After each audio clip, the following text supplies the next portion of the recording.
नमस्कार साथीहरू, तपाईहरू सबैलाई taking to making stunning images photography पोडकास्टमा हार्दिक स्वागत छ। म दीपक थापा ल्यान्डस्केप तथा नेचर फोटोग्राफी गरिरहेको छु। आजको यो पोडकास्टमा विशेष गरी हामी नेपाली फोटोग्राफरहरू, चाहे तपाईँहरू नयाँ हुनुहोस्, मोबाइलबाट सुरु गर्दै हुनुहोस् वा वर्षौँदेखि क्यामेरा बोकेर हिँडिरहनु भएको होस्, सबैका लागि हो। आज हामी कुरा गर्छौँ किन फोटोग्राफी सुरु गऱ्यौँ, बिचमै किन हार मानेर बस्न मन लाग्छ, अनि कसै फेरि राम्रो तस्बिर बनाउन सक्छौँ।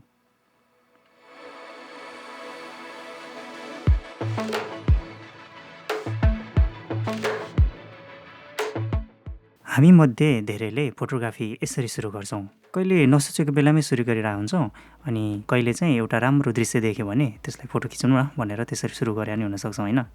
अनि एउटा यादगार क्षण कैद गर्न मन लागेर पनि कसैले चाहिँ फोटोग्राफी सुरु गरिरहेको हुन्छ। कसैले मोबाइलबाट सुरु गऱ्यौँ होला, कसैले चाहिँ साथीबाट चाहिँ क्यामेरा सापट्टि लिएर गऱ्यौँ होला, कसैले चाहिँ ठुलो सपना बोकेर नै फोटोग्राफीमा लाग्नुभयो होला। सुरुमा त सबैलाई रमाइलो लाग्छ, जस्तो लाइकहरू आउँछ, होइन? सोसियल साइटमा हाल्दाखेरि कमेन्टहरू आउँछ, अनि वाउ नाइस सट भनेर शब्दहरू त्यहाँ लेखिएको शब्दहरू कमेन्टहरू देखेर खुसी लाग्छ। त्यसरी हामीले फोटोग्राफी चाहिँ सुरु गरेका हुन सक्छौँ। मैले पनि त्यस्तै गरी सुरु गरेको। सुरुमा चाहिँ हल्का इन्ट्रेस्ट लाग्यो फोटोग्राफी के हो भनेर बुझ्दै जाँदा, अरूले खिचेको फोटोहरू हल्का हेर्दै गर्दा, अनि आफैले पनि क्यामेरा किनेर चाहिँ फोटो खिच्न थालिसकेपछि रमाइलो लाग्दै गयो। त्यसरी चाहिँ फोटोग्राफीको सुरुवात भएको हो।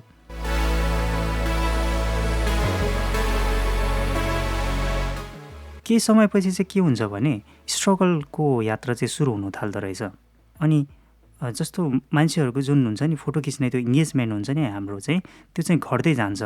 आफूले मन पराएको फोटो अरूले नबुझिदिएको जस्तो लाग्छ, त्यस्तो हुँदै जान्छ। अनि फेरि गियर छैन, यो छैन, ऊ छैन भन्ने समस्याहरू सुरु हुन्छ कि। अनि नेपालमा बसेर अथवा हामी चाहिँ म अहिले कोरियामा छु, र कोरियामै बसेर पनि फोटोग्राफी चाहिँ गरेर किन हुन्छ र जस्तो आवाजहरू चाहिँ भित्रबाट आएको जस्तो, अथवा कसैले पनि भन्दाखेरि चाहिँ फोटोग्राफी गरेर खासै त्यसमा स्कोप छैन भन्ने जस्तोहरू कुराहरू चाहिँ सुनिन थाल्छ कि।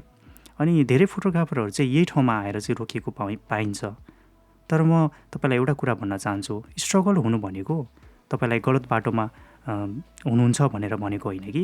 तपाईँ स्ट्रगल हुनु भनेको तपाईँ केही सिक्दै हुनुहुन्छ भन्ने कुरा चाहिँ बुझ्नुभयो भने अझ राम्रो हुन्छ। अनि हामीले भन्दै आएको जुन गियर चाहिँ छैन, गियर छैन भनिरहेको हुन्छौँ नि, गियर होइन, त्यसमा चाहिँ भिजन चाहिँ चाहिन्छ कि।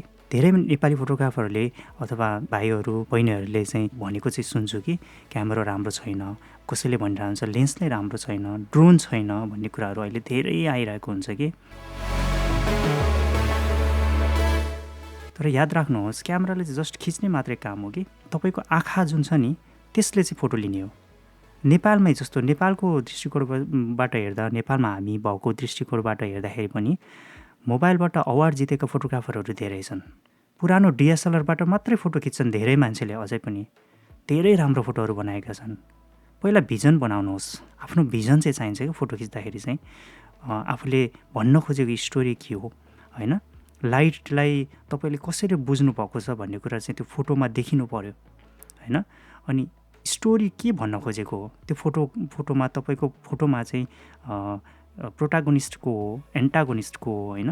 तपाईँले फोटोमा क्यारेक्टरहरू कस्तो कस्तो देखाउनु भएको छ, के छ क्यारेक्टर, त्यो कुराहरू चाहिँ महत्त्वपूर्ण हुन्छ।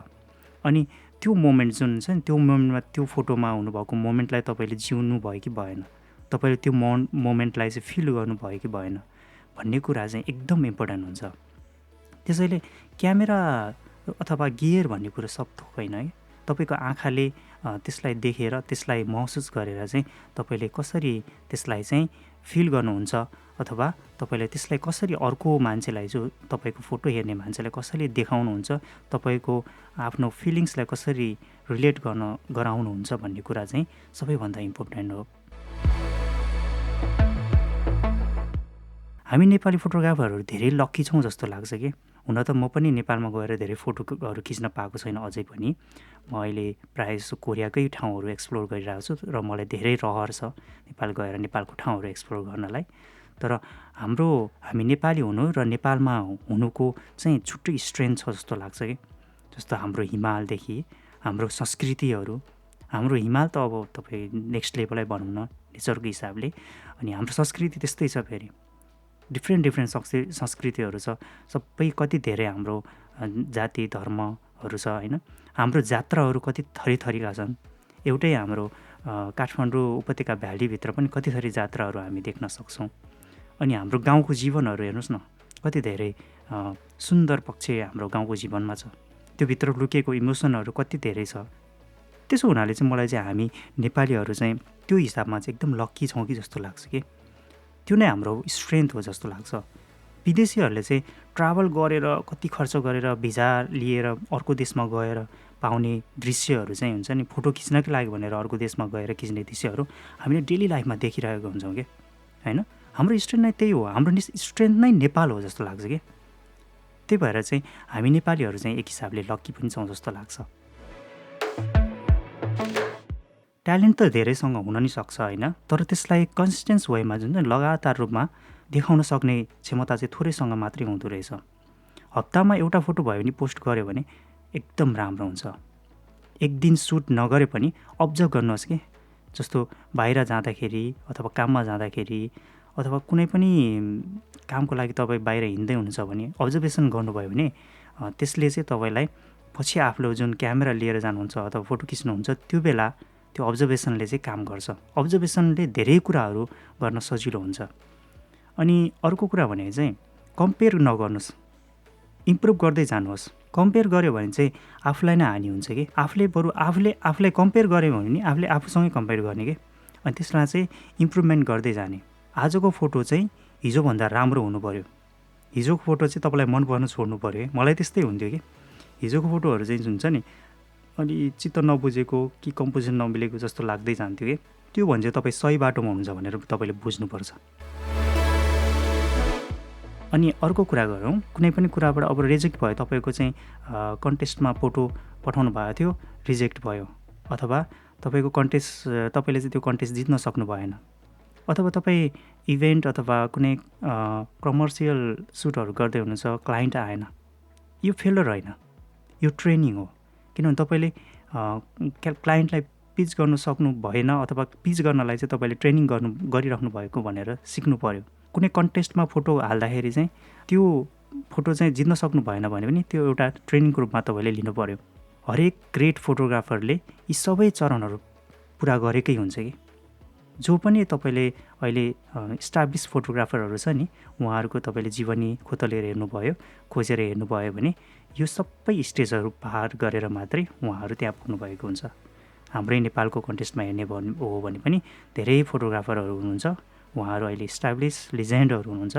उहाँहरूको जीवनीलाई हल्का खोतलेर हेर्नुभयो भने उहाँले योभन्दा धेरै स्ट्रगल र फेलरहरू महसुस गरेर मात्रै यहाँ आइपुग्नु भएको जस्तो लाग्छ।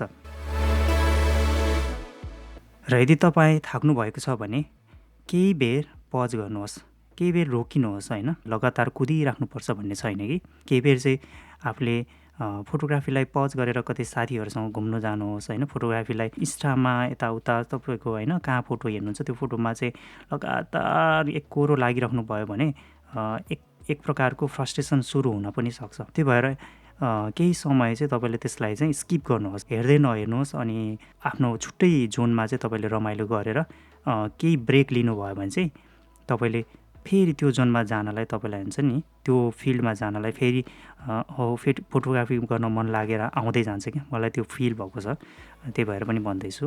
अनि त्यो हुँदाखेरि चाहिँ तपाईँले के हुन्छ कि थोरै पज लिनुभयो अनि त्यसपछि फेरि सुरु गर्न सक्नुहुन्छ कि। किनभने तपाईँलाई यो फोटोग्राफी फिल्डमा जुन आउनु भएको छ नि, यो तपाईँले केही न केही सोचेर आउनु भएको छ, आफूलाई कनेक्टेड फिल भएरै आउनुभएको छ जस्तो लाग्छ। अनि त्यसरी फेरि सुरु गर्नुभयो भने चाहिँ फेरि क्यामेरा उठाउनु भयो भने चाहिँ तपाईँको फेरि कन्सिस्टेन्सी आइरहन्छ, लगातार रूपमा अगाडि बढिराख्नु सक्नुहुन्छ। अनि फेरि हेर्नुहोस् फोटोहरू होइन, फेरि इन्सपाइरिङ हुनुहोस्। अनि त्यसपछि फेरि महसुस गर्नुहोस् कुनै पनि कुराहरूलाई होइन, त्यो फोटोहरूलाई कसरी नयाँ तरिकाबाट खिचेको छ, त्यसको कम्पोजिसन के छ भन्ने कुराहरू फेरि लगातार गर्दै जानुभयो भने अनि फेरि नयाँ तपाईँले त्यसमा चाहिँ इनर्जी फिल गर्न सक्नुहुन्छ। किनकि तपाईँले बनाउने अर्को तस्बिर तपाईँको सबैभन्दा राम्रो हुनसक्छ त्यसपछि। हवस् त, आजलाई यति नै। म दीपक थापा तपाईँको फोटोग्राफी जर्नीमा शुभकामना दिन चाहन्छु। नेक्स्ट एपिसोडमा फेरि भेट्नेछौँ। धन्यवाद।